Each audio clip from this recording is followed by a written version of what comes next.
Well, he just did. He just scored 8 points. That's the thing. He had a career.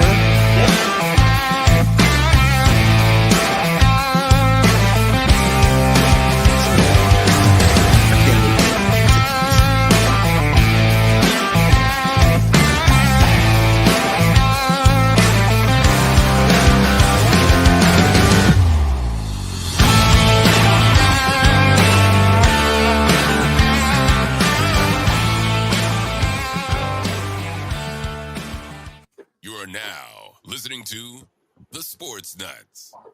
Yes, that is right. You are now listening to the Sportz Nutz. Ladies and gentlemen, welcome to episode 42 of the Sportz Nutz. Guys, I don't know if you can see, but Matt and I kind of have a little bit of a matching colors on.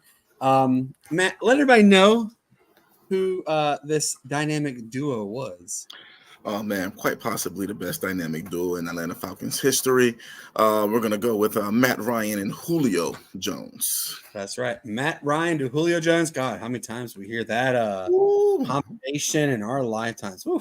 One of the best of the best. I had so much fun watching them. Absolutely. Man.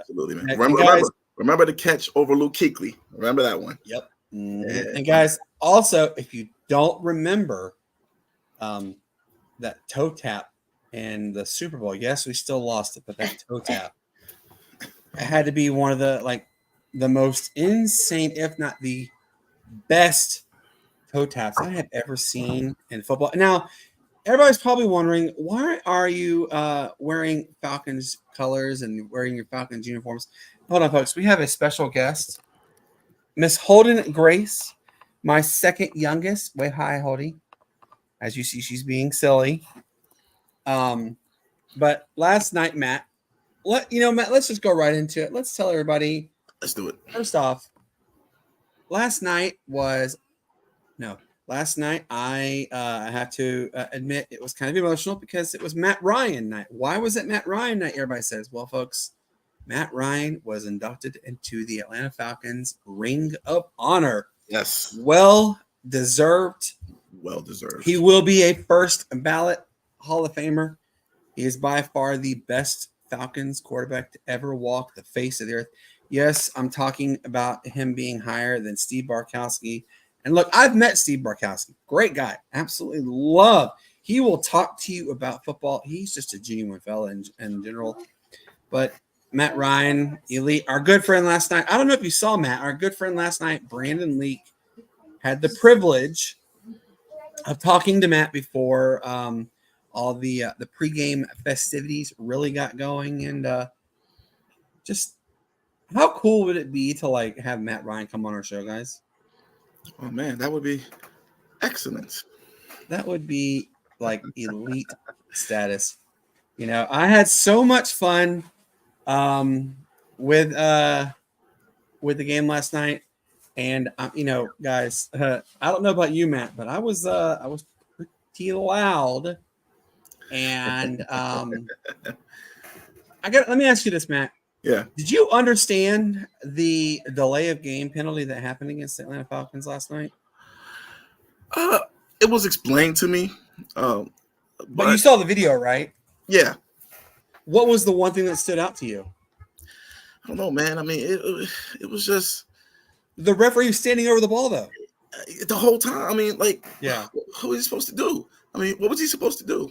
And you guys, I don't know if you saw it, Raheem Morris is literally yelling, how was he supposed to snap the ball when the referee's standing over the ball? I don't know. But whatever. Guys, if you missed it, it was a career night on Matt Ryan night for Kirk. Was it Kirk Cousins? Cousins. Big Kirkle. Yes, Big Kirkle. That's right. He went for, guys, he almost threw for 60. It was 42 of 58 for 500. Yes, folks, 509 yards, 4 touchdowns. Yes, he had that one boneheaded interception. But you know what, though? If you had Kirk Cousins on your fantasy team last night, which I did, and stupid me didn't start him. Oh, that But hurts. if you did, and you started him, got you 38.5 points last night. So dude destroyed it. But guys, we had a breakout night for almost everybody. We finally saw who the real Drake London was. Yes, 12 receptions, 154 yards. Like, wow. Darnell Mooney, gosh, oh my God. Did you see that pass he dropped, Matt? It was wide open. He knew it too. He knew it too because I know. the field He after sat that down field goal got instantly. blocked, so he knew it. Yep. Oh my God, that had to be by far one of like the moments in football. But Darnell Mooney, he lit it up, and then guys, and the real Kyle Pitts finally came to light. I think it was 6 receptions, 88 yards, most he's had in one game since he's been in a Falcon. That's still a head scratcher on that one, but it was a great game. All right, Matt, if you had Cordero Hodge winning the game, then raise your hand because I sure as heck did. Guys, Cordero Hodge is one of the slowest players on all the NFL rosters. He's a good special teamer, yes, but he's not like fast. And the Buccaneers safety, he bit the wrong way, completely whipped. Cordell Hodge, 48 yards later, runs into the end zone, wins the game for the Atlanta Falcons, 36-30. And I briefly woke up Cassie. Thankfully, she doesn't really remember that because she was pretty out of it. But I woke her up screaming as loud as I possibly could. Great game, great finish. And I told Cassie this last night. I said, how cool would it be like if Atlanta goes on this like magical like winning streak and they finish the regular season without a blemish and they go 15-2. They're 3-2 right now. How cool would that be though, Matt? If they were to win like 12 more games in a row, that would be awesome, man. I'm pretty sure anybody who's a fan of any team wants a team to do that. That'd be awesome. But I mean, hey man, it's football, man. You're gonna have your anything can happen at any given Sunday. Hey, you're absolutely right. Anything can happen. So as of right now, they've won the last couple. 2-0. Hey guys, and let's not forget, all right, Atlanta in the last 4 weeks, they've had 3 primetime games. They're 2-1 in primetime games. And also remember, folks, they're only like 3, 4, maybe 5 plays away from being a 5-0 team.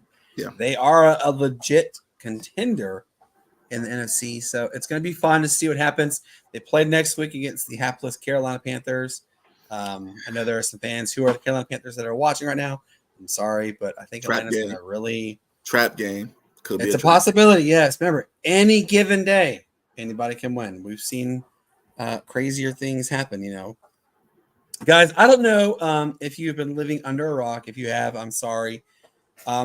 We were displaced here at the Keeler household from Hurricane Helene.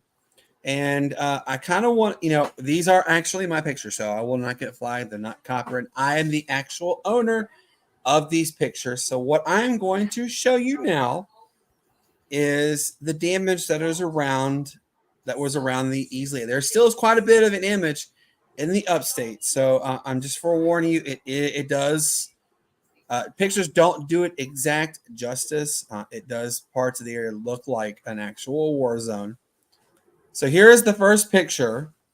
This picture is actually down the road from our house. I don't know if you can, Matt, do you see the little white house in the middle?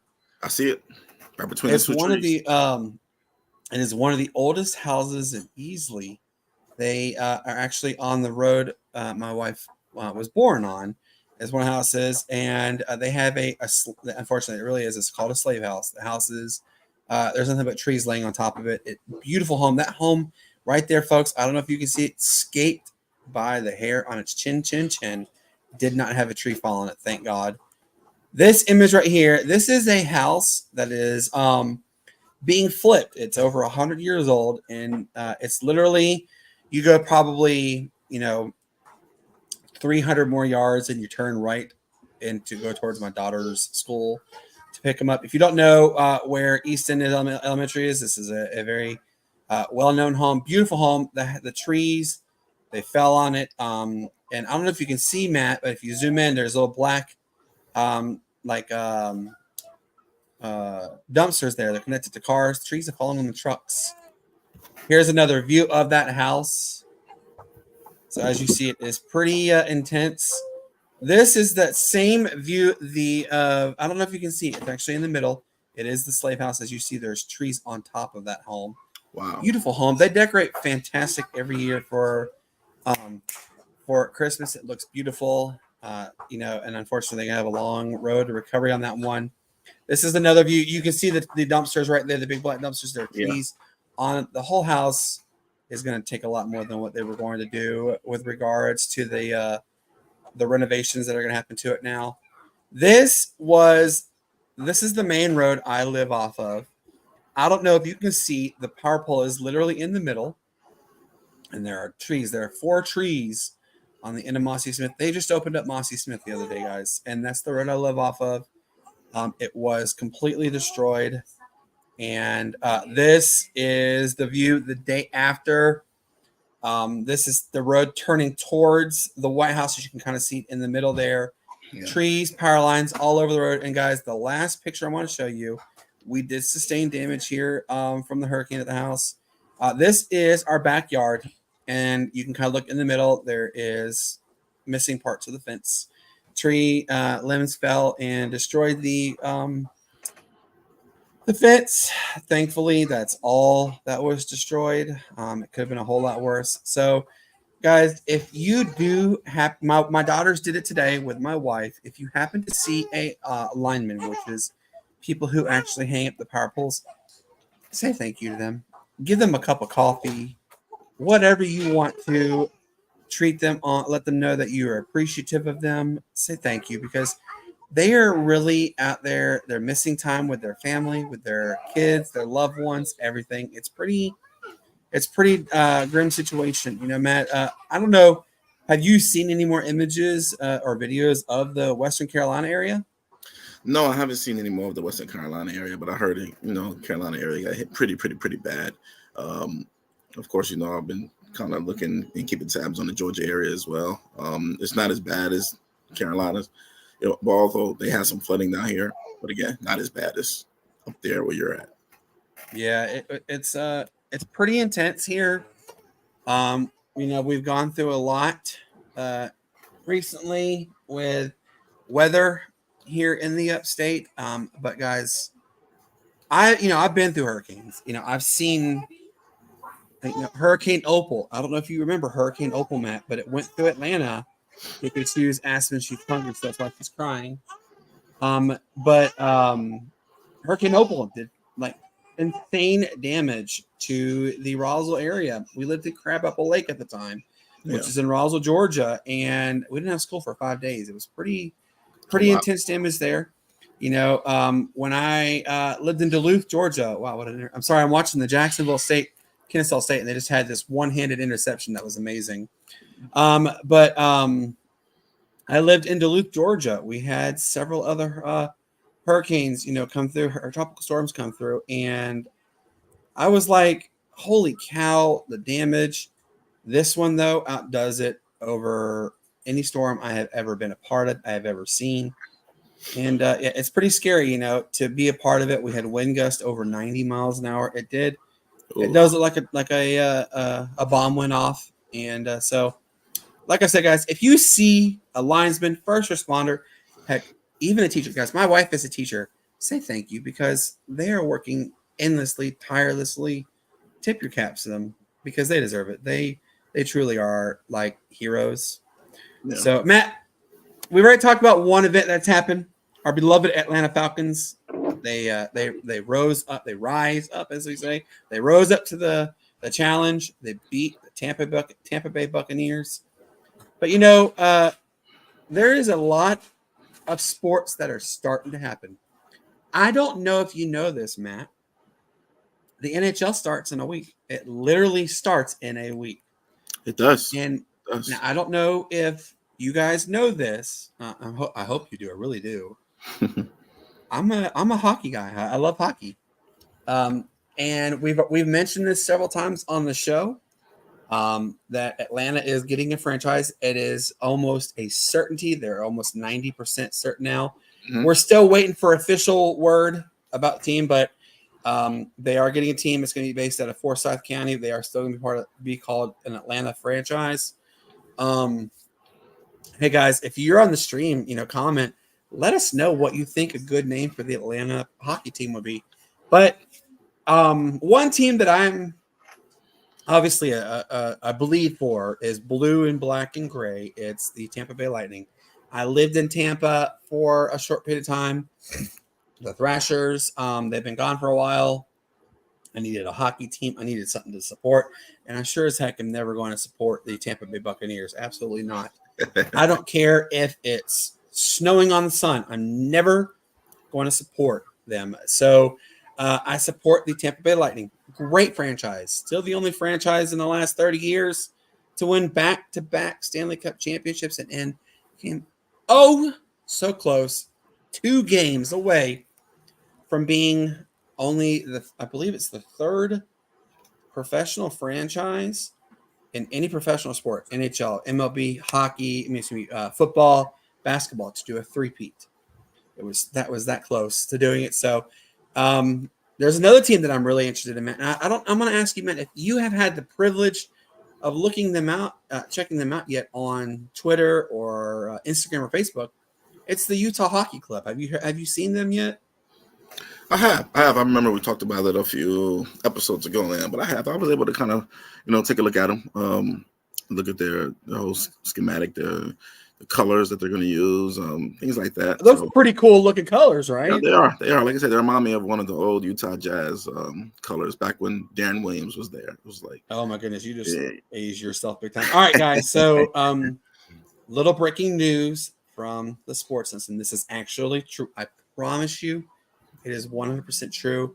We are 98% sure we know the name because I do have an inside connection with the Utah Hockey Club. It will be the Utah Yetis. Yes, I promise you, I have the connection on this one.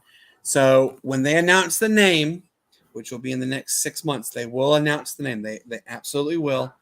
It will be the Utah Yetis. So be prepared for that one. And when you guys see the Utah Yetis name come out, you'll be like, oh my God, I heard it right on the Sportz Nutz first. So yes, we I promise you, I'm not pulling a rabbit out of a hat. I'm telling you the truth. That is going to be the name of the team. 98% sure because someone leaked it. They're not something I can't tell the name because they're not allowed to leak the stuff, but they said 98% sure it will be the Utah Yeti. And if you kind of look, the colors, they're like a baby blue, they're black, and they're silver. Kind of cold, like the same colors as the Yeti. So looking forward to it. But guys, we are so excited because just today they announced, and Matt is I haven't told Matt this, but I promise you he's coming. The October 9th ECHL franchise, the Greenville Swamp Rabbits, they have a preseason matchup against the South Carolina Stingrays, which are based in Charleston. They are having a preseason game here October 9th. They're allocating 4 tickets for each fan, so a total of 4 will come. So Matt and I will be going. Hopefully, if I can get him up here, we will be going to a Greenville Swamp Rabbit game. And I have to show her, guys, she is eating dinner. So just quickly say hi to the lovely Cassie Keeler. She is trying to eat dinner because Aspen is hungry.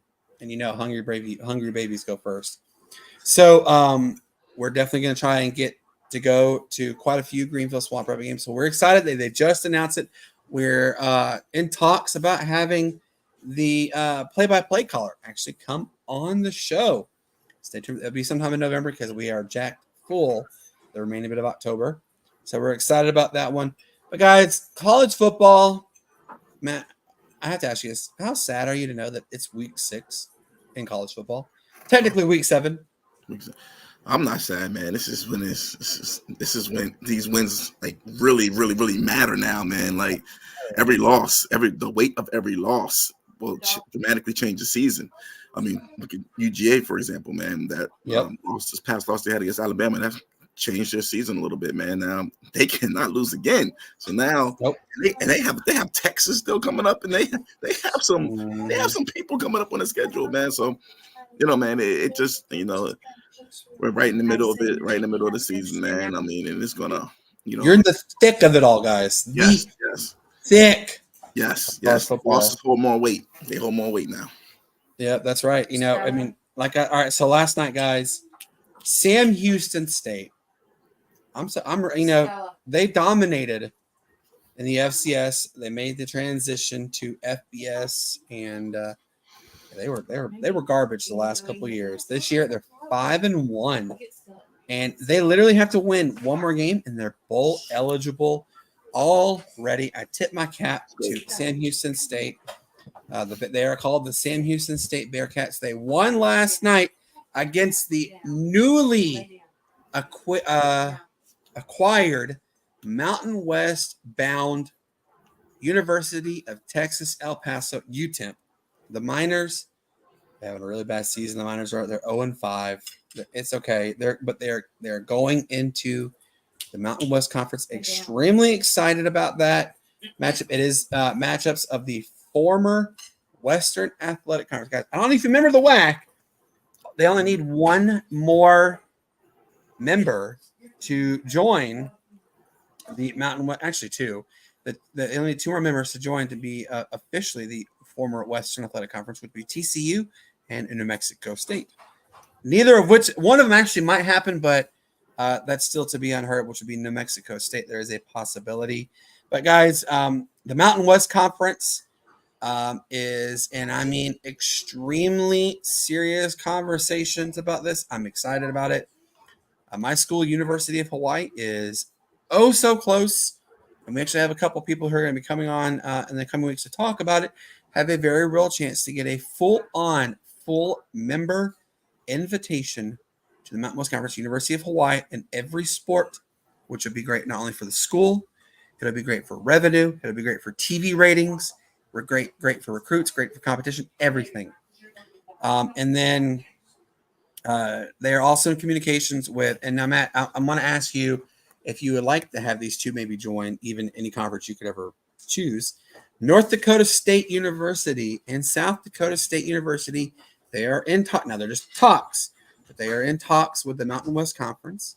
Both Montana and Montana State also are in talks to join the Mountain West Conference. And, the last one that I'm about to mention, they're being talked to by the Pac-12 and the Mountain West Conference, is Sacramento State.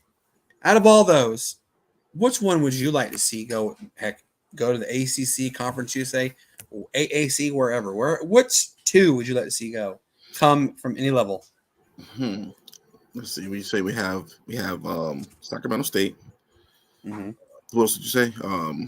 North Dakota State, South Dakota State, both Montana and Montana State. Okay. Oof. And of course, New Mexico State. Okay. But who really cares about the Aggies? Well, I mean, you got to go to New Mexico State. You have to. You're gonna have to, because watch them be like, oh hey, we're gonna go join the Mountain West. And they're the Lobos, right? Correct. No, that's University of New Mexico is the Lobos. New Mexico State is the Aggies. Remember the most notable coach New Mexico State had was Hal Mumme. Okay, I'll go with them, and also I'll go with Montana as well. Okay, I like it. I would not mind. I'd actually relish them both to come on. Would be both North Dakota State and South Dakota State. Have the Jackrabbits of South Dakota State, who they're a perennial powerhouse in the FCS level. Then have, again, guys, if you don't know football, go study North Dakota State. They're the Bison.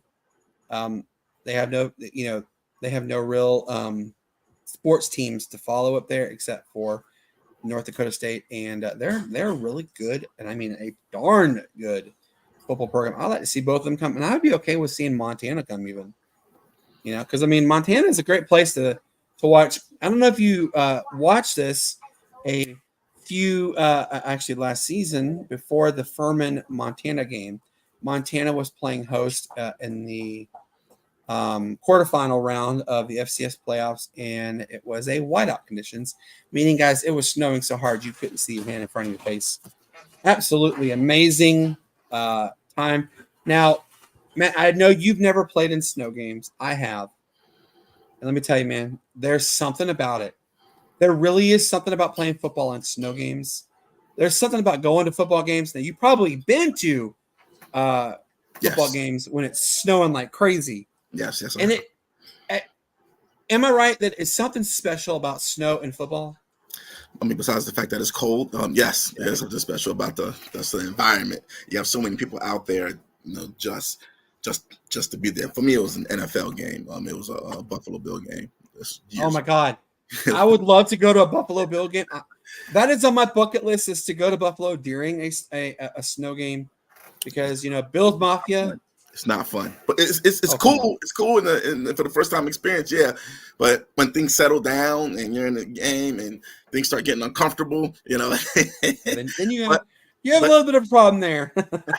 But it is you should experience it once. Any sports fan should experience it once. Just trust me. So my first ever snow game that I played in, it was 7th grade football. We were playing. Where were we playing? We were playing in LJ. I don't even remember the team name. That's how long ago it was, guys. I just aged myself completely right there. I'm a man. I'm 40, guys. I'm okay to admit I'm 40. Matt's 39, so he's an old buck like myself. Get up there, man. Get up there. But guys, when I tell you, first off, LJ, beautiful town.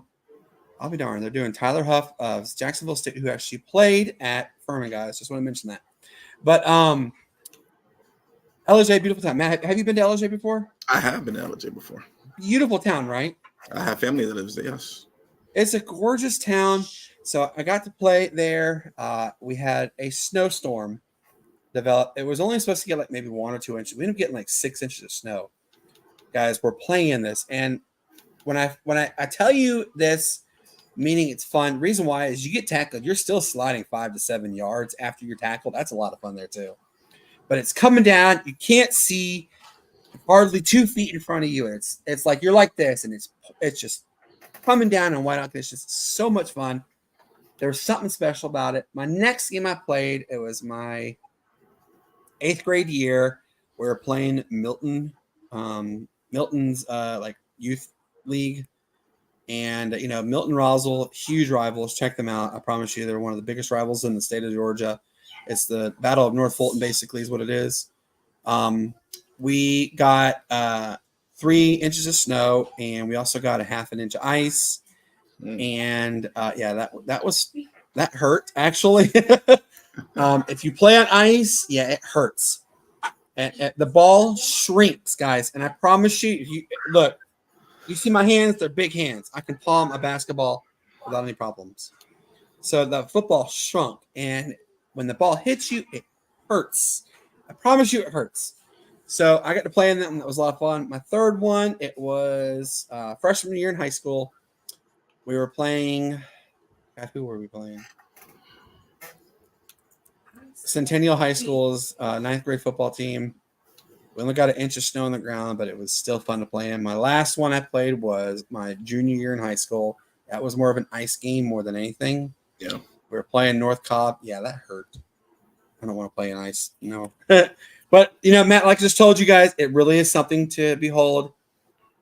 Check it out if you get a chance to. Go to a snow game in football. Heck, even if you're a fan and you're in the stands and you get to watch the snow and you get to see the traditions that go on at the universities or high schools, wherever, or even the NFL, it's unlike any other experience you'll ever get to be part of. People at Montana, I tip my caps to them. It's brutally cold up there. It's snowing left and right. I mean, guys, they play at such high altitudes, so naturally they're going to get a lot more snow than most. But like schools like Wyoming, schools like Montana State, they all play in colder environments, snow. Check it out. I promise you will highly enjoy going to a snow game. So, yes, Matt, what was your most enjoyable collegiate football experience that you've had to date? Ooh.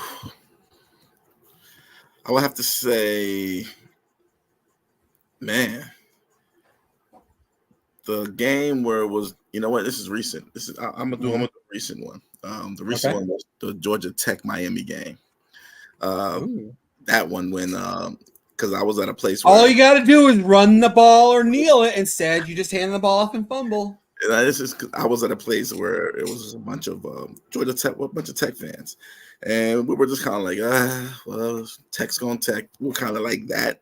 But then for Miami to do what they did, I just remember the celebration and it's a celebration, everybody hugging each other. I just remember that whole time. So yes, that recently it'll be that. Another most I'm trying to think, man. It's tough. There's so many college, like so many things happen every year, man. It's just hard to kind of pinpoint one. But as of recent, that'll be mine. Let's see. My most recent one. Boy, there's a lot to think of too. Exactly. I'm gonna say personal experiences when we went to Anderson University's football game 3 weeks ago. They were playing LaGrange College. They blew LaGrange out of the water, 51-14. That was a lot of fun. Anderson has a lot to do still to get where they want to be. They got blown up by Limestone a couple of weeks ago, 51-5. But Limestone is also the 12th ranked school nationally in D2. So anytime a starter school playing against a big perennial powerhouse like that, you're not necessarily expected to win. It's more of a paycheck kind of game, and that really kind of what it down to was a paycheck game. Understood. But the environment is pretty cool at Anderson. They're great people, great school, by the way, which I'm going to let you guys know. The 15th, we actually have a good friend of mine. His name is Mark Vaughn. He is media relations at Anderson University football program. Has one of the most remarkable stories you will ever hear, which will put your whole mind at divine intervention real. I'm just going to give you a little story. He almost completely decapitated himself. He said 2+ years it would take for him to fully recover. He never recovered, and he fully recovered in 6 months. I'm going to let him tell the story more about it when he comes on, and you guys will be pleasantly surprised. Great people there. Love Anderson University program. They got a lot going for them. I'm excited about it. But my overall best ever experience, and you're going to know this one very well, Matt. Okay. Boise State traveled to University of Hawaii. Played at Aloha Stadium. Guys, Aloha Stadium was so packed. And if you never had a chance to go to Aloha Stadium, unfortunately, you're never going to get to go because state of Hawaii 4 years ago condemned the stadium. They're actually building a new one called a new Aloha Stadium, set to open up August of 2028. That's yet to be seen, and I'll tell you why in a minute. But old Rust Bucket Aloha Stadium was shaking. So much fun going to a Hawaii game. It's really an experience unlike any other. To go, obviously, be in the state of Hawaii because you're in paradise. It literally is paradise. But you go to a football game for University of Hawaii. I'm good friends with Vili the Warrior, which is Vili Fehoko. His son plays for the Pittsburgh Steelers. Braden Fehoko, number 96. Check him out. Go Steelers on that part. Cheer him on. I promise you, he's a good player. But Vili. Great family. He used to be the former mascot of University. Now they have Warrior people dressed up in Warrior uniforms. They come out before every game. Now, unfortunately, Hawaii has not brought back it yet. I hope they do. People are talking they will. Starting in 2025 and beyond was the haka, which now it's called the ha'a because haka belongs to the people of New Zealand. One of the best war chant experiences you will ever see anywhere you go. I don't care about any other football tradition. You have Clemson who runs down the hill after rubbing Howard's Rock. Yes. You have University of Georgia barking after every kickoff. You have the Ramble and Wreck of Georgia Tech.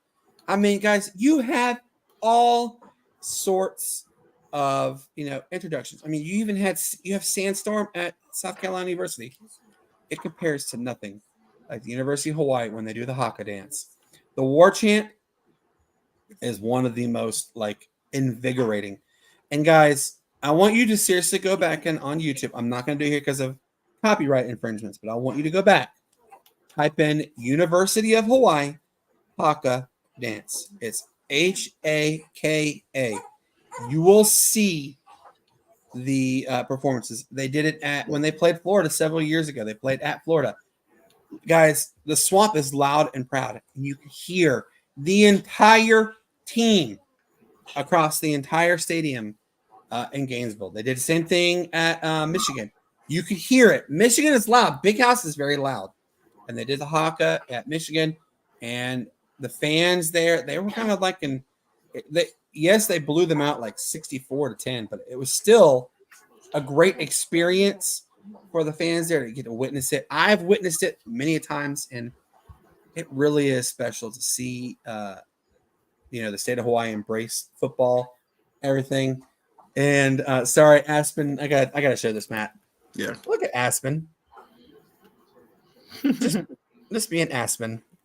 So, it really is a cool experience. Great environment, but Hawaii won to win the Western Athletic Conference outright. And then they played the following week. They played host to Washington. Okay. Jake Locker. Do you remember Jake Locker? I remember Jake Locker. Yeah. So they came into Hawaii, and I promise you, maybe 3 people that I know stayed up to watch the entire game. It was on ESPN. And guys, the game started at 7:00 Eastern. I want you to add 6 hours to that, right? So Hawaii, the game started at 7:00 their Hawaiian time. So 6 hours to that time. Actually, it was 5, so it was midnight, going on 1:00. The game ended at 4:35 Eastern Standard Time in the morning, and people will tell you that was one of the most unusual games. But Hawaii starts out, they're down 21-0, then they score down 28-7, come back and win 35-28, go the regular season 12-0. They go and play Georgia in the Sugar Bowl, which Georgia should have honestly gone to the national championship that year. Hawaii should have gone to the Rose Bowl, would have won, been 13-0. Whole another world from that. That would have been it was an amazing environment. Now, Matt, I just mentioned to you about Aloha Stadium, right? The new Aloha Stadium, right? Yeah. All right. So Aloha Stadium is the Rust Bucket. It really is a Rust Bucket. Beautiful stadium, though. I love it. For being, over a 50-year-old stadium, it's still a beautiful stadium. It is set to be imploded. I don't know when, because the state of Hawaii can't get their minds straight as to when they're going to do it. But they're going to blow it up, completely clear the area out, and you're going to be a live, work, play at New Aloha Stadium.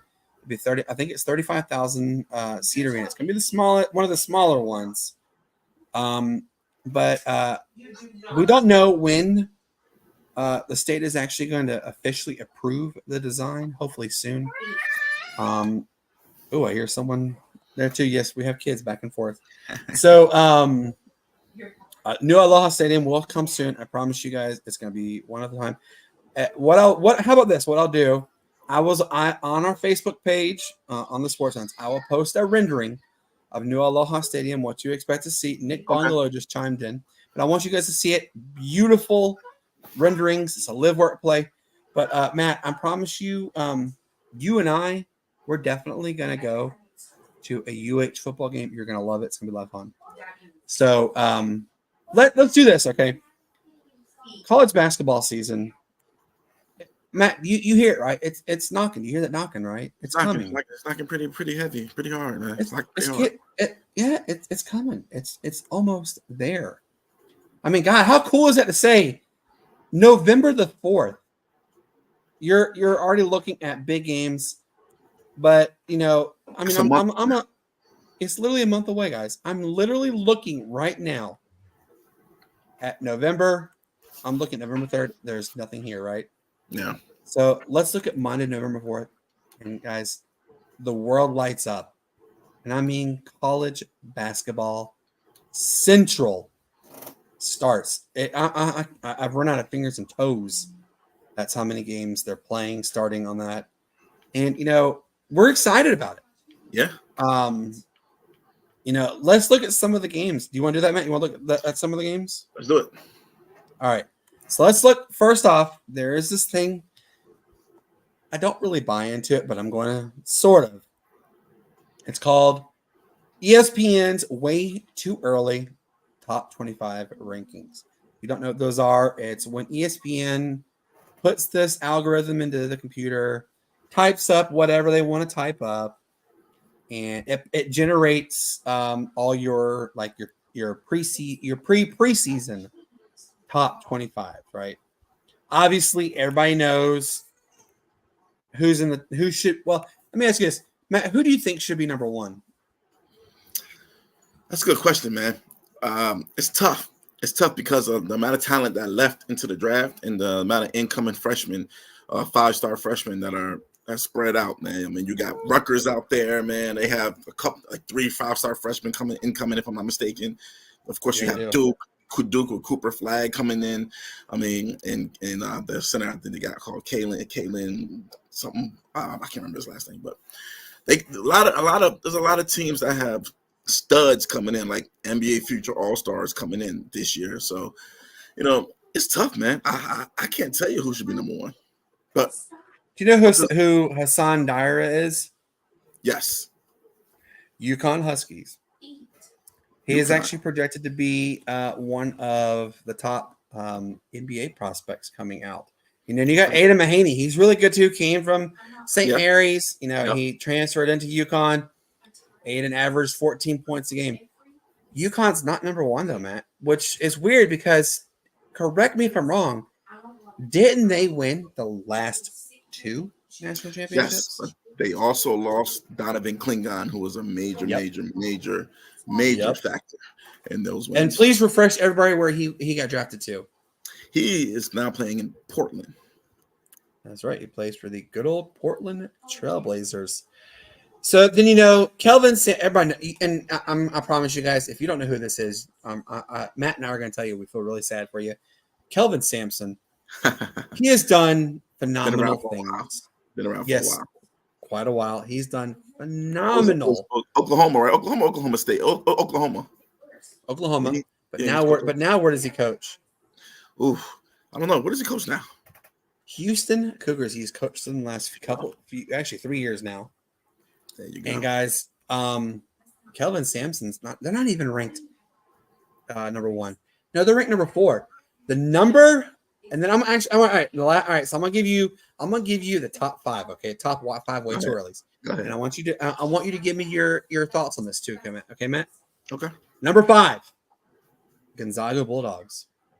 Okay. You got Nolan Hickman, 14 points per game last year, did phenomenal. You even got Michael Ajayi, dude, averaged almost 19 points a game at Pepperdine.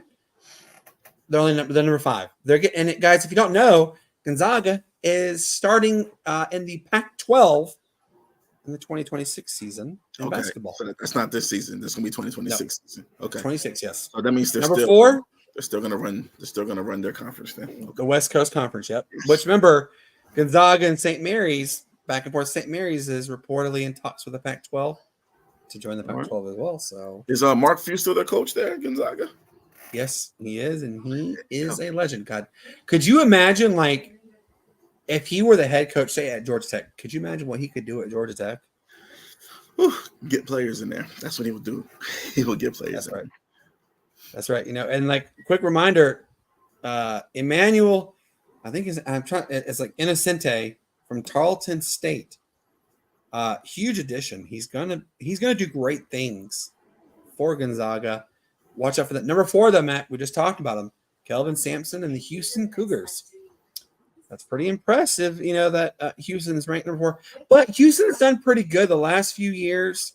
I wouldn't be, I think Houston made the Final Four a couple years ago. They made the Elite 8 last year, I believe. I'm looking forward to seeing bigger things for Houston. What about you? Yeah, we're gonna see what they can do, man. They lost Jamal Sheed, man. So We'll see what's gonna happen, man. I know they got a transfer coming in. Came from Oklahoma. I think it's Uzan is his last name. Milos Uzan, yes. Yeah. Uzan. Yeah, Now he only averaged 10 points per game, but however, but he's a point guard. He's a big distributor. Yes. I think it was like 13 and a half, 14 assists a game. The dude was electric there. So it's gonna be good.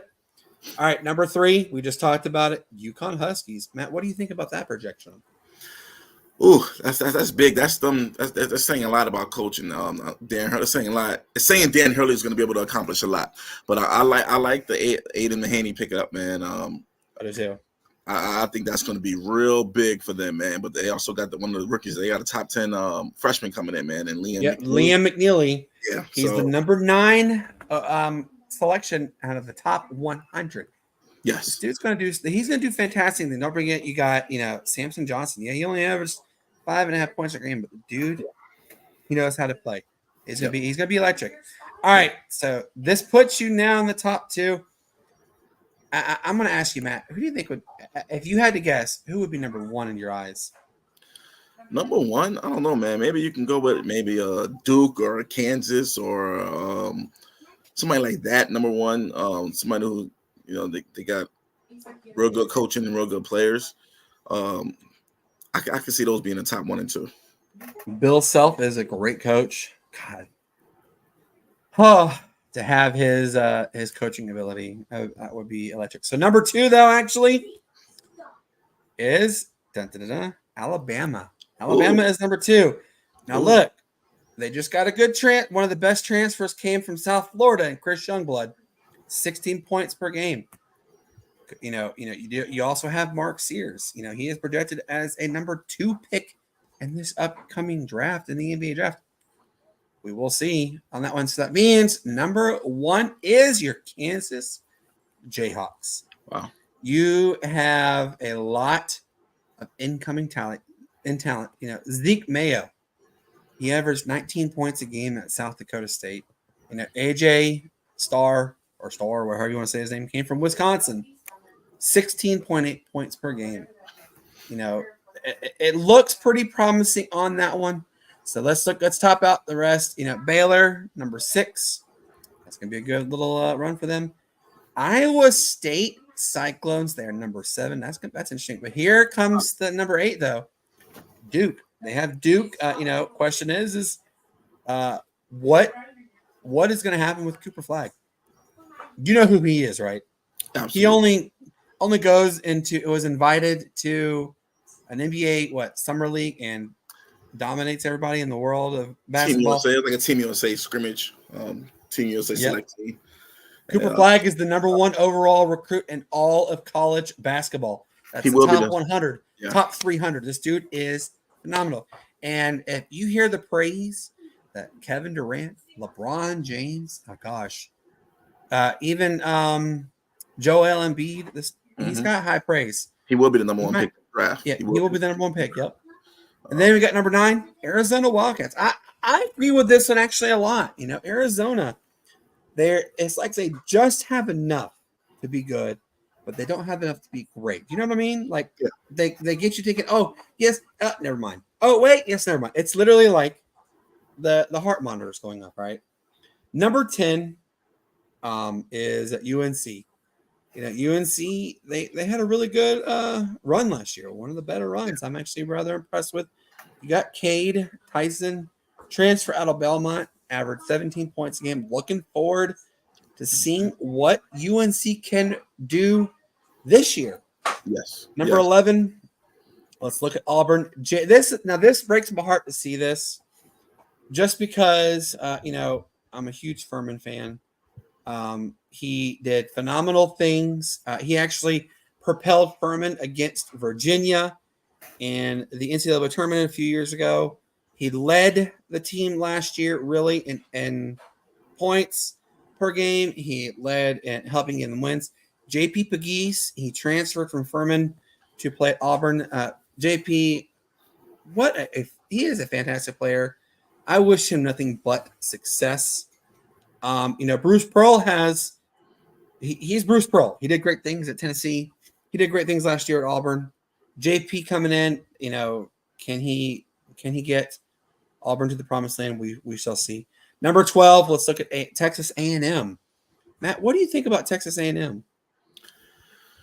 I think Texas A&M at number 12. That sounds about right, man. I mean, I know that they're gonna have to.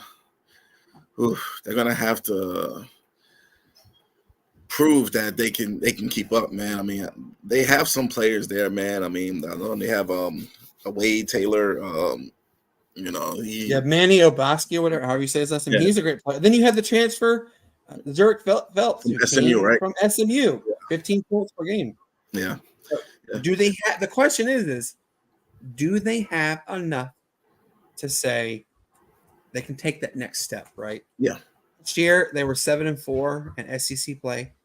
They were only 15-13, but then they had that little run. Remember, they made it all the way to the NCAA tournament. They got the bid to go to the NCAA tournament. So yeah, let's see. I'm not going to like bank and let me know right now because they have games against Ohio State, Oregon. Yeah, they play against Creighton, San Diego State. Now, San Diego State, they're a really good team. You got Wake Forest, Texas Tech. You do have Purdue. They do have a very tough schedule. So just to see how they're going to get out of those games. Let's look at number 13, Matt. Tennessee Volunteers. Transfers from North Florida. Yeah, Chaz Lanier and look, Darlington Stone DeBar. Came from Hofstra. What a cool name. He 18 points a game coming from Hofstra. A lot of transfers, man. A lot of transfers. First off, I didn't even know this, but Chaz Lanier, North Florida, the dude averaged 20 points a game. That I'm gonna tip my cap right there. I'm gonna give you I'm tipping my cap to them right now because I'm really impressed. We shall see what Tennessee can do. Can Tennessee get over that hurdle? Mm-hmm. And propel Rick Barnes into the Rick Barnes led teams into the championship. All right, let's look at number 14, Arkansas. Okay. Do you think DJ Wagner takes a step forward, or do you think he stays where he's at? I think he's going to take a big step forward, man. I mean, you got to understand they had all that five-star talent on Kentucky, and they still were a high seed in the tournament. I think they were a 3 or 4 seed or something like that. They were I think they were the 3 seed actually. Yeah. But but let's look at Florida Atlantic. Look, Janelle Davis. Yeah. He came from Florida Atlantic. Yeah. 19 points a game. That's pretty stout. Yeah, I want to see what Carter Knox is going to do, man. He's an incoming freshman that they got, man. So Trevor Bazile. Yeah, I think it's a more balanced, well balanced group, man. We're gonna see what what Coach Cal's gonna do over there. What Coach going for. If there's one thing Coach Cal can do, man, is he can get his players ready for the league. So I think DJ Wagner is gonna have a crazy. I think DJ Wagner is gonna average about 20 this year. So I'm looking. I want to see. I'm hoping. Because the success of Arkansas really is going to ride or die on what DJ Wagner does. I mean, dude, you played at Kentucky. It's Kentucky. We know what John Calipari did for Kentucky. Now he's at Arkansas. If I'm not mistaken. Yeah. He's at Arkansas, right? Yeah. All right. Number 15, Creighton. Look, guys, we see year in and year out, Creighton has that it factor. I mean, when you think about Creighton, what do you normally think of most, Matt? You think of the 3, right? Yeah, the 3 ball, man. See the 3, be the 3. Yeah, Who was the most notable Creighton player that came into the NBA? Oh my God, what's his name? The Atlanta Hawks. Doug. Well, I will say, didn't Doug McDermott go there? Yeah, Doug McDermott, but remember Kyle Korver. Kyle Korver as well. Yeah. So how does Pop Isaacs handle the game from Texas Tech? Averaged 16 points a game. He was solid at Texas Tech. He was solid there. And that's going to be how this team really goes. Can Creighton finally make that jump, that necessary jump? That's the question right there. Let's look at Purdue. They're number 16. God, you lost Zach Edey. They did. Zach Edey was one of the best, if not the best, big men to ever play the game. I'm not saying the best ever, actually. I'm going to take that back because Shaq was the best. But Zach Edey, he did phenomenal play at Purdue. You got Braden Smith. He did average a little under 13 points a game. Fletcher Loyal, 10.5 points a game. You do have Daniel Jacobson, who is a 4-star coming in. Yes. He's 7 foot big man. I got a lot of skill. Yep. So I'm looking forward to seeing what can happen. Yeah. All right, Matt. Who do you think number 17 is? And this is a name we haven't said. Gosh, I can't remember how long it's been. I'm trying to see. I know we haven't mentioned somebody that I know of. We haven't mentioned Kentucky, actually. I don't know who we got. Is it Kentucky? Nope, it's Marquette. Oh, okay. Marquette, look, you got Cam Jones, 18 points a game. Stevie Mitchell. Is Shaka Smart still the coach there? Yes, I think he is, actually. Okay. We haven't really seen Marquette take that hurl in I don't know how long. It's been a while, man. Yeah, I'm eager to see what happens next. All right, number 18. I wish Bob Knight were still coaching because Indiana's number 18. Losers. Yes, you got Miles Rice coming in from Washington State, averaged 15 points a game. Cannon Carlisle, he averaged 12 points a game from Stanford. You got a lot of good opportunities. Omar Ballo, Arizona, he lit it up at Arizona, 15 points a game. So, but guys, if you don't remember, Indiana always has had players. They've always had scores. It's just, can they finally make that improbable run? All right, let's wrap it up here with this one. Cincinnati is number 19. I'm not doing too much impressed on them. Ole Miss is number 20.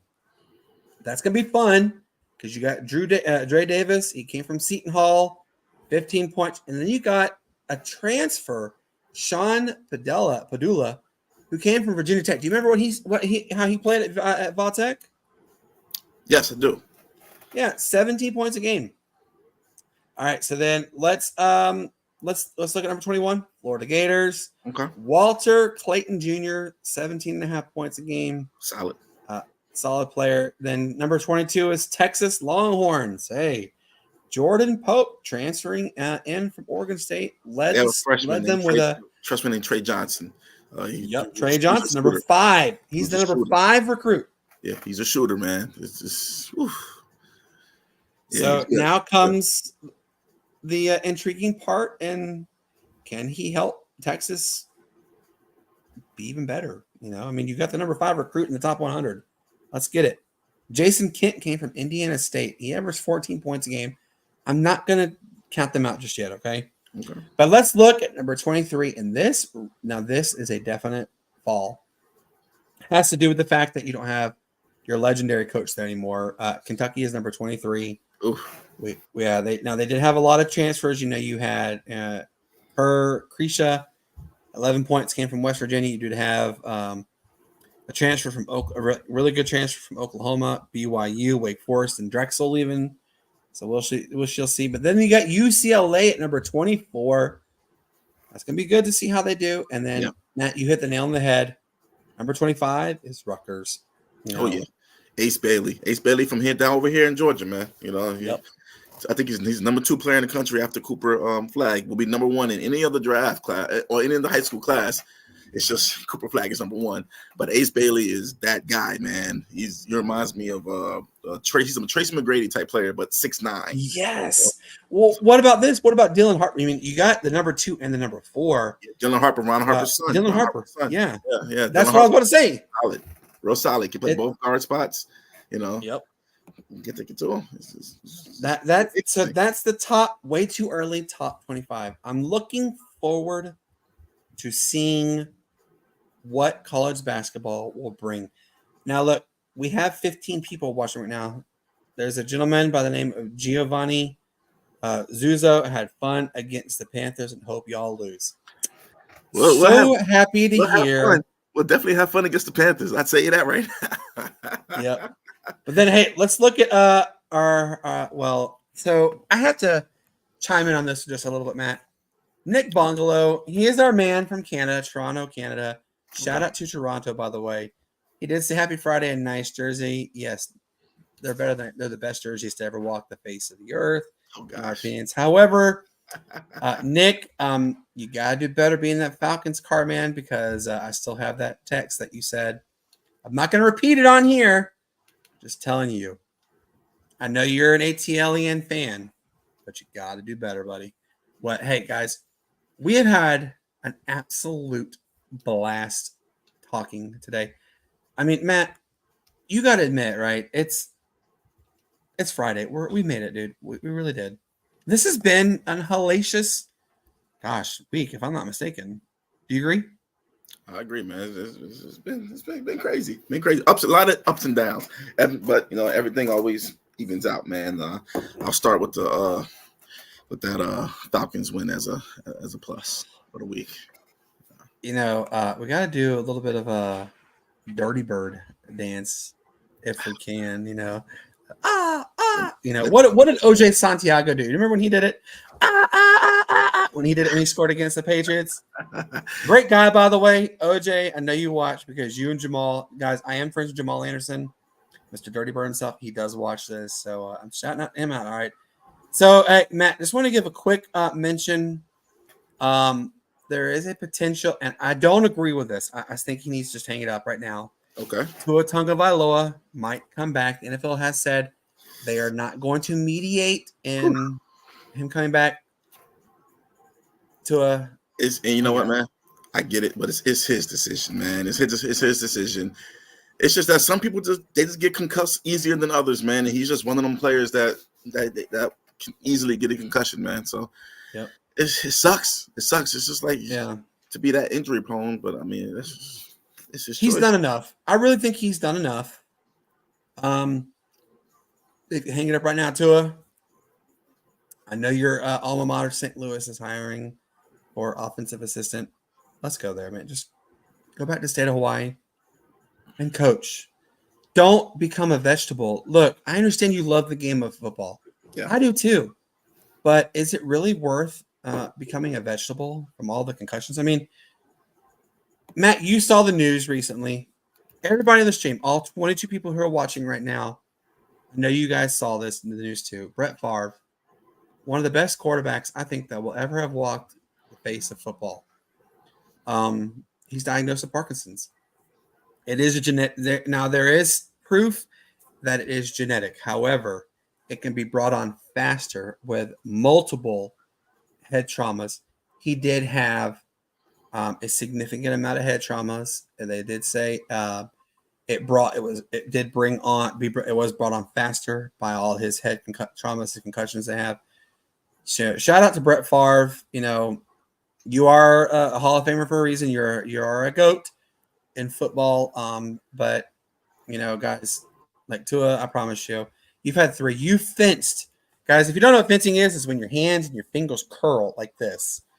So he fenced all 3 of his severe concussions. And he had concussions at Alabama. He's had concussions in high school as well. But these 3 that he had in the NFL, they're some of the worst you will ever see in any game.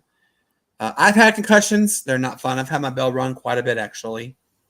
Like most notably, we were playing Milton High School. It was the second game of the season. I hit the running backs. I was supposed to go actually out in coverage. And the linebackers tapped me to tell me that, no, I blitzed. Fullback goes to the left. Running back went right to me at the right. I was the right defensive end. I hit him so hard, I ended his season. And I didn't play for 2 more weeks after that because I was in concussion protocol. It hurts. It hurts. It is very painful to get your bell rung. So, Tua, it's okay. If you hang it up right now, it's okay. You still have achieved a lot in your career. You did great things at Alabama. You did great things at your high school. You've done great things in the NFL. You became one of the highest paid quarterbacks in NFL history. I mean, that right there, that is an accomplishment, which, by the way, you're still guaranteed that money. Even if you retire, you're still getting the money. So, yeah, chip out that one. All right, Matt. So let me ask you this. You saw the news. We've all saw there's a certain individual, which, Matt, I know you are salivating at this one. A certain individual who is open for trade. The doors are open. And our team, this team right here, folks, the Falcons, has listened, has talked, has intrigued the information for a second and third round pick, and then a second round pick for another year as well as the potential for Kyle Pitts. For who, Matt? You give up what you need for Devontae Adams. It doesn't matter. You give up what you need. That would free. Oh my gosh. Even though we did have a great passing, our passing attack was good last game. It was still against Tampa Bay. But Devontae Adams is the guy. Yes, Devontae Adams is open for trade talks. I will happily listen. I will happily entertain. And I say this. Terry, I know you're listening. Please, as a diehard Atlanta Falcons fan, and I know you're committed to building the win now mentality as well as the win in the future mentality, but you know what, though? Get us that doggone ring. We can get it. Kurt really only has 2, maybe 3 years left. Why don't we go for be the first NFL team to go three-peat with? Forget the Kansas City Chiefs. No. Let's make it the Atlanta Falcons get the three-peat. Get Devontae here. We can get the Chiefs. Yeah, get the Chiefs. I mean, Mahomes is a bad boy. Mahomes is a bad boy. It's kind of tough to get the Chiefs. Yeah. But I see what you're saying. Yeah. I definitely see what you're saying. Just go away. That's okay. Let us get Devontae Adams, please. Let us get Devontae Adams. I will be happy with that one. Matt, we have a couple little college games that are on the slate tonight, and you and I were just actually talking about it, and we're watching. Well, I'm watching Jacksonville State and Kennesaw State. Look, Kennesaw State, you will get better. We promise you will get better. However, Jacksonville State was up 21-3, and they're only up 21-17 with 12 seconds left in the first half. So should be a good matchup there. The hapless Houston Cougars have tipped off against TCU. It'll be a big win for TCU right there. Texas Christian University, they're really on the up and up. Houston, on the other hand, they're on the down and down. What? But, we have 2 late games tonight, Matt.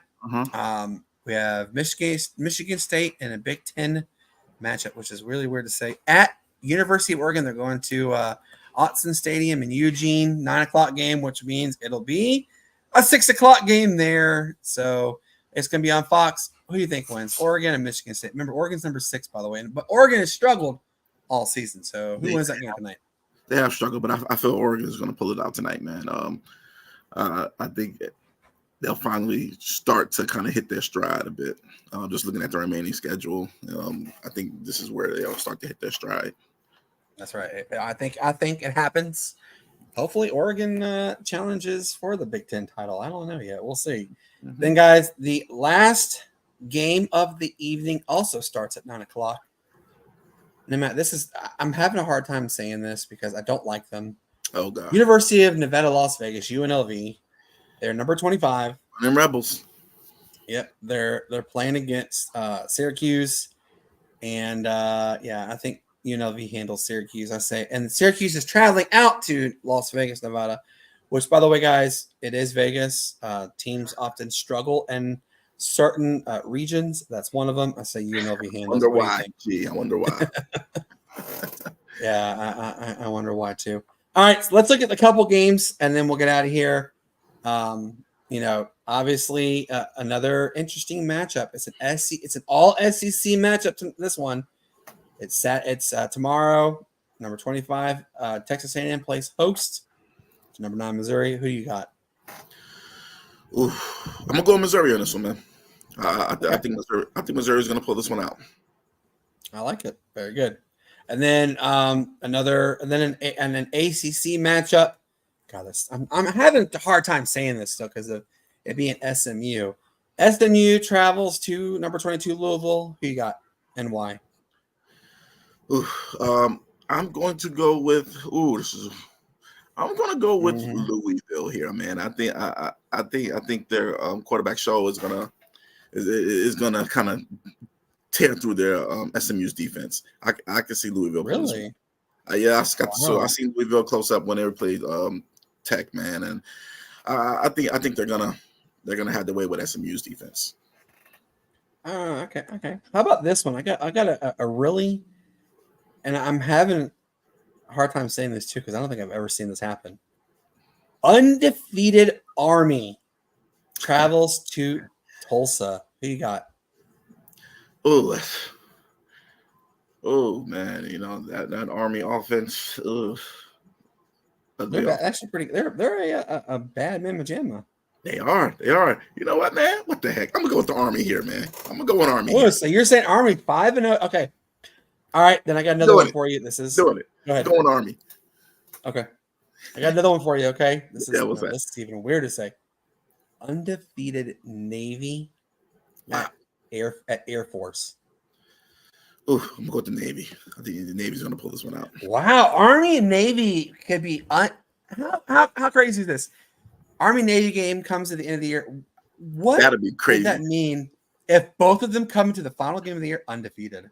That'd be the biggest Army Navy game that we've ever seen. Amen to that one. I would be like, I don't even know how to wrap my brain around that. That would have so much more significant importance than just a regular Army Navy game. You know, one of the oldest rivals to play in football. Auburn, Georgia. I kind of know who you're leaning to, but who do you think wins, Auburn or Georgia? I think Georgia's gonna beat the brakes off them, man. Georgia's about to come back after a loss that they really should have won that game. They shouldn't have got down 28-0 against Alabama, and they came back and got the lead. And then it took a crazy 74-yard touchdown pass from Ryan Williams for them to win, man. So Georgia should have won that game. Georgia is the better team, but they should have won that game against Alabama. So they're gonna come off blood this game. So I'm sorry, Auburn, but I think how do I do it, Mr. Good luck, Auburn. It's gonna get my cousin Kevin is watching, and Kevin, I'm sorry. I know you're an diehard Auburn guy, but it's gonna get ugly. I think Georgia wins. All right, Ole Miss, number 12.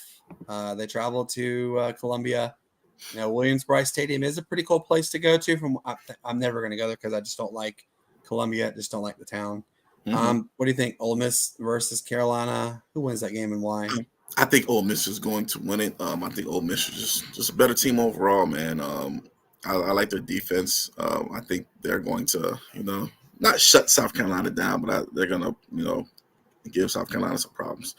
So South Carolina is not a bad team. They're not. We're not saying they are. They're not. What are they? 3-1 or something like that? Yeah, they're 3-1. 3-1. We're not saying anything bad about South Carolina. We're just saying Ole Miss is a better team. It is Lane Kiffin, and they are, they're a better team. I mean, we've always said here, stranger things can happen. But I think Ole Miss wins that game. But I'm thinking it's gonna be like a 34-24 kind of game. So I think it's gonna be like a 10-point kind of game. I mean, heck, I could be wrong, and Ole Miss could win like 48-0. Who knows? We don't know. We really don't know. You never know. Yeah. So it's just it's interesting to see that one. Look, our man Shane, he is a Voltech, Virginia Tech. They're traveling to Stanford Stadium. They're playing at Stanford. Virginia Tech is favored to win this game. Stanford, I don't really know how they're doing so severely bad in the ACC. Stanford and ACC don't match together. I think Virginia Tech wins the game like 24-21. What do you think? I think Virginia Tech's going to win that game like 34-3 or something like that. 34-10. Ooh, wow. 10 at the most. I give 34-10.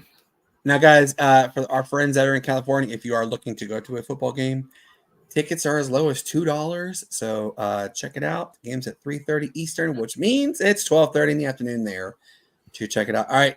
Eastern Carolina at Charlotte. Charlotte, they're not half bad, actually. They're 2-3. Charlotte is doing pretty good because it is Charlotte. What do you think? Eastern Carolina, or do you think Charlotte wins? Oh, I don't know, man. This is going to be a coin flip to me. I'll go with Charlotte here. Okay, I agree. I'm gonna go Charlotte. All right, guys. From our friends in Clemson. Clemson travels to Tallahassee. They're not playing the DJ Uiagalelei. Clemson is on an absolute tear, and they are projected to go 11-1. I think Clemson absolutely destroys Florida State. I'm saying like 48-14 kind of score. Heck, It could even be 56-14. That's how good Clemson's been scoring.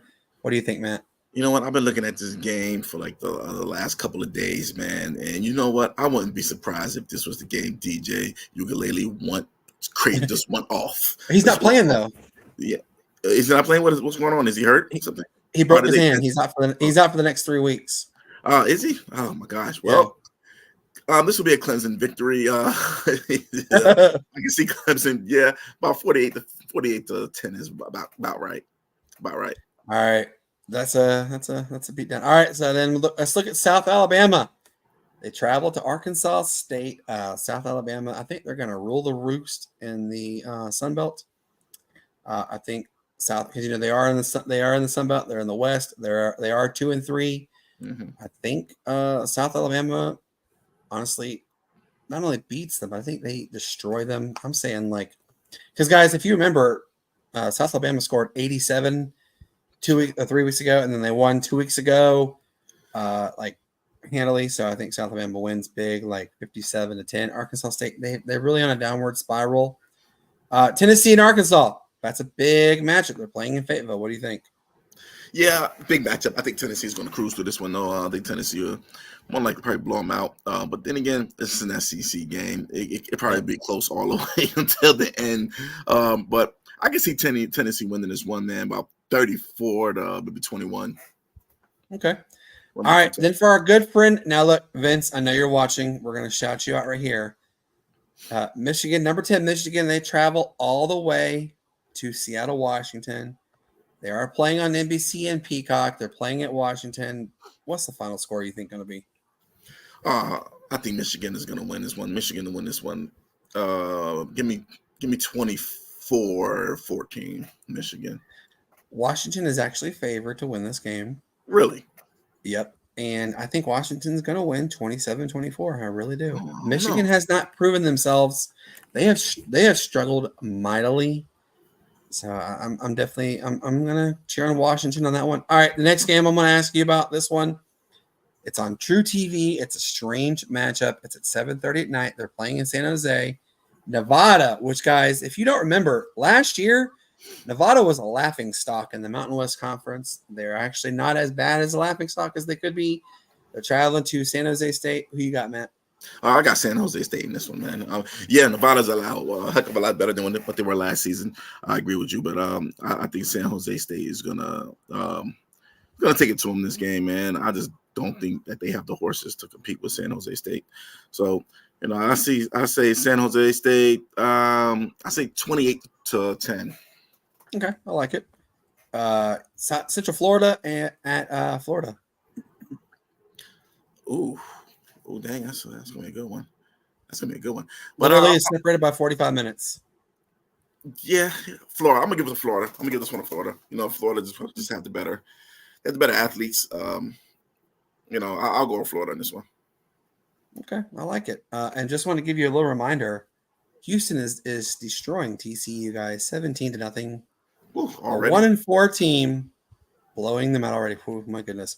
All right, then Matt's team plays. They're in Atlanta. Tech is favored by 9 over Duke. Yes. So Matt, what's the final score? I think we give Duke their first loss of the season. I see Georgia Tech winning it 28-21. I say 35-31, Georgia Tech. I like our thinking on this one. All right. My school, they are traveling to San Diego, California. Mm-hmm. Hawaii at San Diego State. Hawaii is the underdog by 2 points over San Diego State. Guys, San Diego State is the hapless 1-3 team, and they really, truly shouldn't even be 1-3. They got their first win against an NAIA Texas A&M Community College.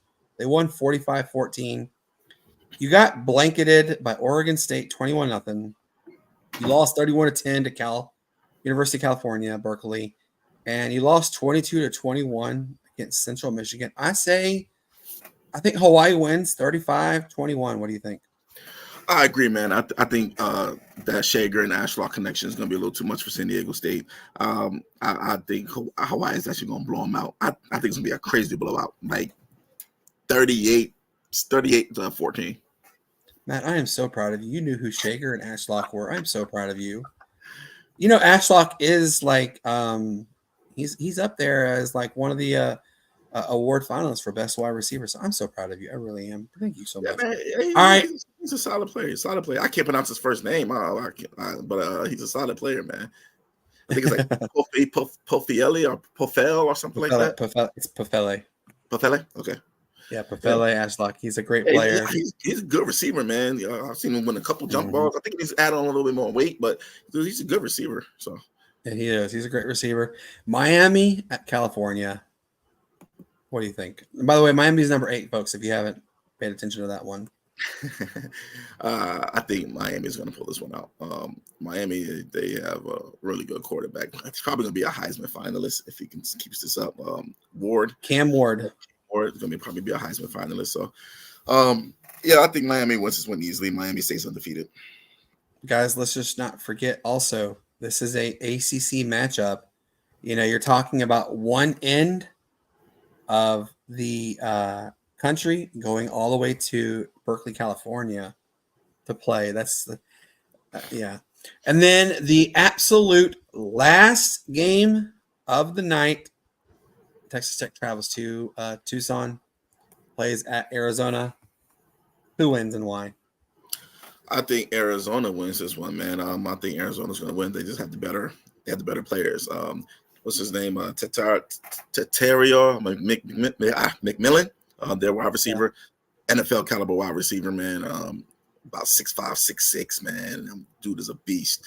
I don't think they don't have anybody for him. I know in college it's a lot easier to game plan against receivers, but he's a legit NFL number 1 wide receiver, and they don't have anything for him. I think Arizona's going to milk him early, and they're going to ride him, and he's going to bring him the victory. How about James Madison and Louisiana Monroe? How bad does James Madison win? Ooh. Whew. I don't know. I don't know about this one, man. Monroe, look, Monroe's not all. They're never a cakewalk. They are 3-1. Yeah. James Madison's 4-0. So it's kind of like the battle of who's the best. Best in the Sun Belt, right? Yeah, it's the best versus the best in the East versus the best in the West of the Sun Belt. I say James Madison. I think James Madison. Oh, damn. Excuse me. How about this? James Madison, I think they lose 27-24. Yeah, I was gonna go with Monroe here, man. I'm gonna go Monroe here. You said 28-12? I said 27-24. 27-24. I 21-24. All right, so we're kind of in the same boat, 3-win victory. Man, I love it. I'm looking forward to an exciting week. Look, guys, we've had so much fun talking with you. We've bent your ear for 1 hour and 24 minutes. All 38 people who are watching, thank you so much. I wish you guys would comment in the stream. One thing I want to ask you about, Brandon. What do you think of Carl Anthony Towns trade? I wish Atlanta had gotten into it. Boston better watch out. That's a tough one, man. That's whew. Knicks aren't playing. The Knicks aren't playing. No, I think honestly, 1 and 2 in the Eastern position, it's no longer Philadelphia. Philadelphia's not going to be a 10. I think Philadelphia's a 3 or 4. With them, getting Carl Anthony Towns, and Brunson on the team. Oh God, I think it's going to come down to Boston and New York as the 1 and 2 positions. I really do. New York, they said, hold my beer. I'm not playing. Let's get that win. I hope they're not doing it for Stephen A. Smith because I can't stand him. Oh gosh. But if you, I feel so bad for Minnesota because Carl Anthony Towns, he said from the day one he wanted to finish his career where he started in Minnesota. He did great things for Minnesota, absolutely great things. He loved the city, he loved the state. But he took a step back to let Ant shine, man. So yep, that's right. Whew. Now here's the next question. I want to follow up on that one though. What do you think happens now with Minnesota now that Cat is gone from Minnesota? Well, they do have Julius Randle there, but I was never a Julius Randle. No, I've never been a fan of him. I was never a fan of his game, man. He good player. I was just never really a fan of his game. But I think with Minnesota, man, Julius Randle is a better fit alongside Gobert than Cat was. I will say that. Because but I think Anthony Edwards is going to explode. I think this is the year he leaves. Does he get the MVP? Depends how good Minnesota does. But I think this year he's going to lead the league in scoring. And we're going to see Anthony Edwards kind of start to ascend to the top 5 players in the league. I think this is kind of the start of that ascension. Cat, great player. But I just think now Ant knows it's his team. Like, this is his team. And Minnesota's 100% behind him. The organization is behind him 100%. And they're going to build around Anthony Edwards now, man. So we'll see what happens. So, we'll see what happens. So I got a little interesting news. And, Matt, I know you're going to cry when I tell you this. LeBron is out for the Lakers preseason opener. Go ahead and call the season a complete washout for the Lakers. Hey, winning 3 games. Playing? Is Bronny playing? Yep. Bronny is playing, yes. They want to wait. I don't know.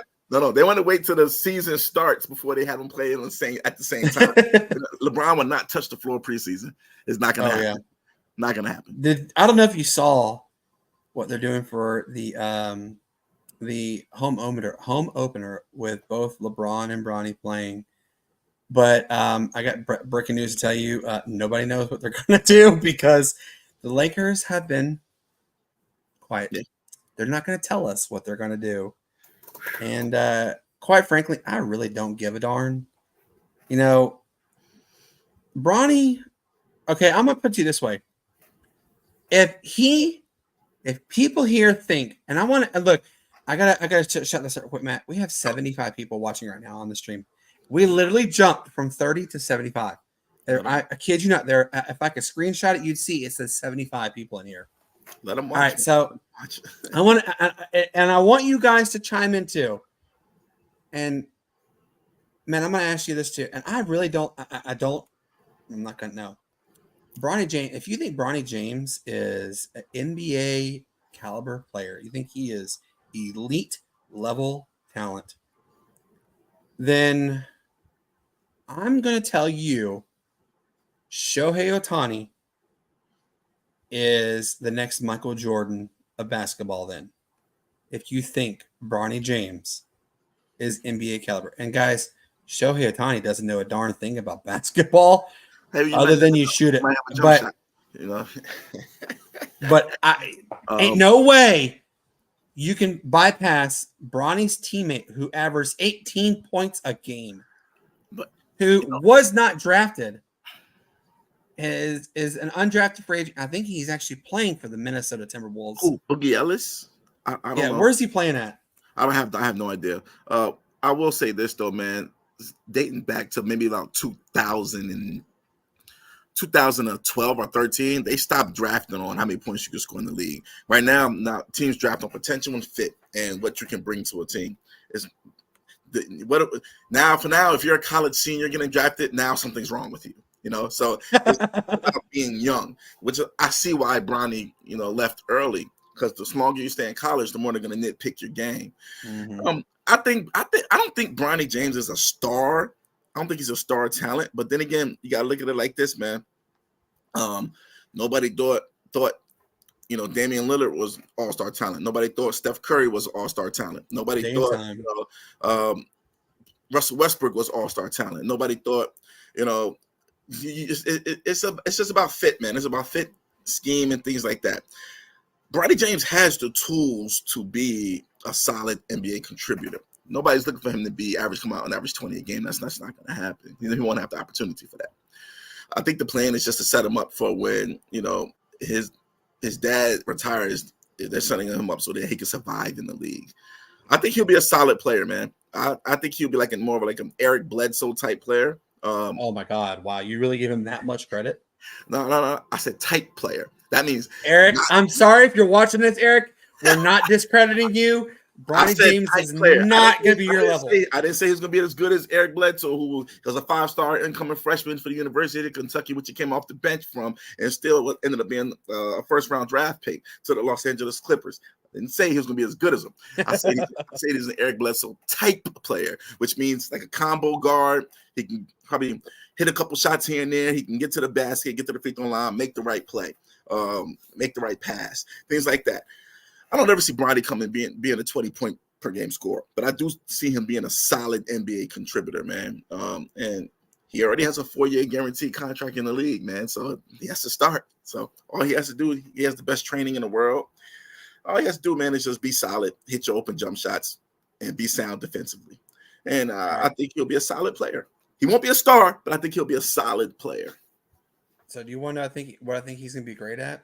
Well, what am I sitting on right now? The couch, man. My backside. That's what he's going to do great at, is sitting on his backside. He's going to score 5 points a game, maybe. He's going to get you 9 points one game once in a while. He's only 19, man. He's only 19. You know? I don't care. He's 17 years old. He's not going to do a darn thing. I don't know, man. NBA. I don't know, man. I don't know. Wait. I got something to tell you, okay? What's up? You want to know why he's there? And I'm going to show you why, okay? You ready? Yeah, go ahead. That's why. Credit card money. That's all it is. That's all it is to get that extra seats, butts in those seats and get that money. Or it could be LeBron just said, draft my son. I want my son on the team, draft my son, which LeBron has the power to do. Because, LeBron What's his other son's name, Bryce? Yes, Bryce. And Bryce is better than Bronny. Well, Bryce is more of a scorer. Bryce is more of a shooter and more of a scorer than Bronny. All right, I got one for you. What's that? 2 years. What? He's only got 2 years until he can go in the NBA. So, what if LeBron stays? Do you heard what LeBron just said? LeBron just said he has a lot left in the tank. He said, what if in 3 years, folks, you're going to see the first father-son-son trio in NBA history? Yeah, that would. Yeah, I don't know. I think Bryce is going to have a decent college season, man. I think he'll probably go. I think Bryce is going to go first round, man. I think he's going to grow. He has a growth spurt to hit. He'll probably maybe he probably top out. I think he's like 6'4" now. He might, even if he stays 6'4", that's fine. He can shoot. Hey, I'm 6'5", nothing wrong with that height. Yeah, I mean, so he might just be a late first round pick or something like that, man. You never know. But I'd rather draft him than I draft his brother, because his brother, the only reason why is because it's daddy's name's attached. But why? Tell me, what about Bronny's game do you not like? He averages 5 points a game. He will give you a solid 3 to 5 points a game. Okay. He can't assist worth a darn. But look at Alexander Sarr and Zachary Richardson. They both average like 6, 7, 8 points a game for their club. Richardson, though, is more elite. He played against better talent. If Richardson had gone into college, right? Say he gone to Kentucky. Richardson, 20, what have we gone? 20, 25 points a game. You never know. And Alex Sarr. If Alex Sarr had played in college, they played in professional. He could have been a 30. It could have been a 30-point kind of game. So you never know. But see, what I'm saying is, you never know. You never know, man. What if Bronny was 100% healthy and didn't have that heart issue? What if he just came in healthy, and was the prospect that he came in to be? Like, what if he was 100% healthy and didn't have to worry about timing issues, didn't have to worry about his health, didn't have to think about it. You just had a massive, and you can contest to this. You had a massive issue. So when you get back on the court, you mean to tell me that's not going to be on your mind? You're not going to be reserved? Let me chime in on this one. Look, by the way, our 84 people who are watching right now, I want you to really hear this out. If you have heart issues, I do. I have heart disease. I have coronary artery disease. I had a widowmaker heart attack July 8th. And I had quadruple bypass July 10th of last year. You absolutely are affected, not just for 1 or 2 years. You're affected the rest of your life with heart issues. Absolutely the rest of your life. So do I think Bronny, am I admiring him or being admirable for him still doing what he loves? Yes, absolutely. I tip my cap to you. There, I'm tipping my cap to you right now, Bronny. But with regards to should you have continued, should you have gone pro? No, I don't think you really. I really think he would have done better focusing on his academic life and beyond. Because look, you're only one play, any sport. I don't care what you guys are going to say. You're one play away from ending it all. I'm an example of that. Matt, what did I just have done? What number was this on the surgery your list? knee. You just had surgery on your knee. Folks, count 1, 2, 3, 4, 5, 6. I had knee surgery, 6 knee surgeries. I was one of the top players in all of high school in Georgia. I had 16 schools looking at me. I got hit in the knee by a safety. Do you think I still had those 16 schools? No, I had none. None of them looked at me after. You're one hit away from your entire athletic career going down the toilet. You absolutely are one hit away. So, Bronny, I tip my cap to you, like I said, but I think you really should have focused on your academics and your future for what you could have had happen for you. I understand. First off, you don't really have to care about money, and your daddy is he's talking about when he's done owning a NBA franchise in Vegas. He is talking about being a partial minority owner in an NFL franchise. I understand that. Look, your family has money. You don't have to worry about money. So obviously, this is not pertaining really to he has to pay for a paycheck because he's set. His family's set regardless because of who his dad is. Yeah, exactly. But I think he should just. I think I feel like kind of that's all. Though also, this is a little bit of a political show with regards to because LeBron James. You can't tell me LeBron James had a say so in this at all. It was draft my son or I'm not playing. That's I don't think it was that drastic. I don't think it was that drastic, but I think it was more along the lines of, hey, if you want me to be happy and sign this contract you got in front of my face, just kind of, maybe you should take a look at my son, draft my son, So I'm pretty sure they had a sit down and discussion about it. And I'm sure they did. And teams were willing to draft Bronny in the first round, late first round, just because of his name. I'll say it. But he got from what they said, he got the call. Don't draft him. Don't draft him. We want him to land here. We want him to go here. So, hey, man. But let's be honest, though. Which team do you think sat and said, "Oh, I really want to draft Bronny"? Well, I mean, you got to look at it in its totality, man. He's no matter what offensive struggles he had, he was solid defensively. You can't teach that. And so he was solid. He's had great coaching and training his whole life. He's been in the limelight his whole life, so that stuff all the stuff that comes with getting that new money as an NBA player won't bother him.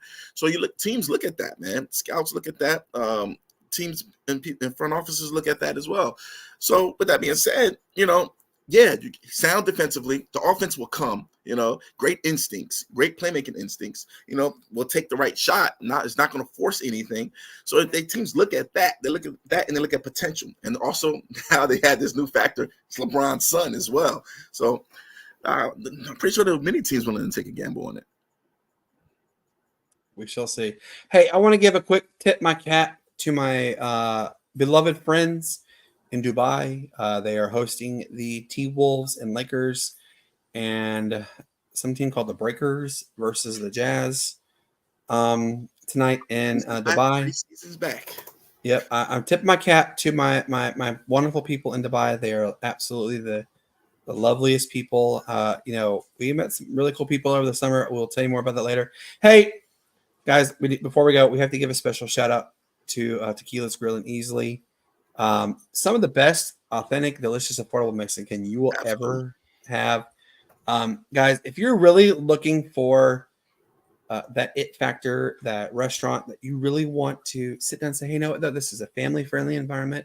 This is some of the best food. Of course, it's got Matt's favorite, my favorite. It's got the queso. Guys, the queso is legendary. It's got the chimichangas. It's got the taquitos. It's got the cheese and rice, which, by the way, it's really good. The fajitas, they're some of the best fajitas, fresh meat, you name it, they got it. Give them a call today, 864-307-8028 or 5155 Calhoun Memorial Highway, Easley, South Carolina, 29640. Give them a stop by. Come on, give them a call. Yes, it's 9:00 now, and they're not taking like massive orders because they're coming in. But you know what though? It's Friday. It's Saturday, guys. It's about to be Saturday. Go enjoy some quality food, and guys, for all my friends, which I'm kind of having to question this, Matt. We have 104 people watching. I have to question this right now, but I'm telling you now that my friends who are in the upstate, if you're looking for food, look. I know what's going on. We know, my wife and I, we know what's going on with the food situation here in the upstate. If you want food and, you want to have a good time, happy hour at during the weekdays at Tequila's Grill and Easily, go take advantage of them. They got some really good food, really good family environment, really good everything. They're open. They got food. They got plenty to feed you. So take your family and enjoy it. Matt is coming up here soon, hopefully, to spend some quality time. We are actually going to be shooting some video footage very soon for our intro video that as you see, Matt has created so graciously. We really appreciate that one, Matt. So I look forward to you all. But hey, guys, we've bent your ear long enough. We love you. We cherish you. Look. As we tell you, like our Facebook page, like our Twitter page, subscribe to our YouTube channel at the Sportz Nutz 176. We are at the Sportz Nutz Facebook, Twitter, Instagram. We have Nutty Sports Talk on Instagram. NuttySportsTalk.com is our website. Check us out. Matt is also going to create a TikTok page for the Sportz Nutz. We have a Twitch page, the Sportz Nutz, guys. We air next day on Apple Podcasts, Spotify, iHeartMedia. We're about to go on to Odyssey, and we're working to try and get on Clear Channel as well. So we're all over the place. We are in your face. No excuses. Guys, don't forget. Yeah, no excuses not to click subscribe and like. Look, we have a lot of great things coming up. Like I said, next week we have quality guests coming on. So stay tuned for that one. But, we've been your ear long enough. Look, Matt and I got things we got to do. Matt has a beautiful daughter he wants to spend time with. Matt's hungry. Matt's hungry. Brandon's extremely hungry. So I'm going to get me some grub. But, guys, as we always say, peace up, 8 down. We love you. We will see you soon.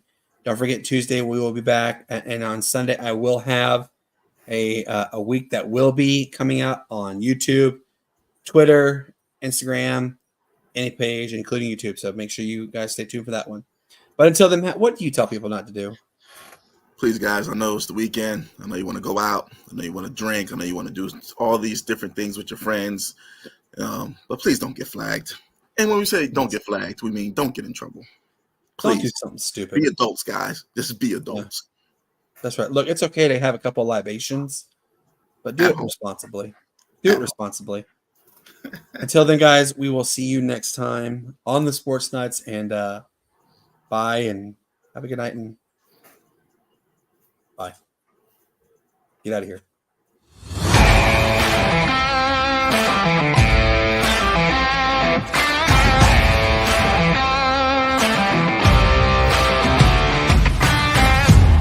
Well, he just did. He just scored 8 points. That's big.